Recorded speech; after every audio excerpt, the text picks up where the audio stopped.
আপোনালোক সকলোলৈকে মই বিশ্বজ্যোতি শইকীয়াৰ প্ৰীতি সম্ভাষণ জনাইছোঁ। আজি আপোনালোকৰ মাজলৈ কাগজেৰে কেনেকৈ ঘৰতে খুব সহজভাৱে ডাষ্টবিন তৈয়াৰ কৰি ল'ব পাৰি তাৰ এটা প্ৰস্তুত প্ৰণালী আগবঢ়াইছোঁ। যিহেতু প্ৰদূষণ বৃদ্ধি পাইছে, প্ৰদূষণৰ ফলত আমাৰ জীৱকুলৰ বিস্তৰ ক্ষতিসাধনো হৈছে।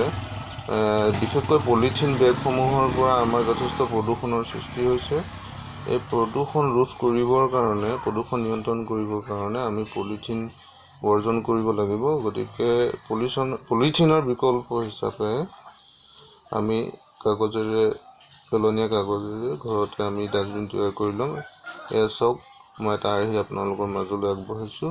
আপোনালোকে কেনে পালে নিশ্চয় জনাব।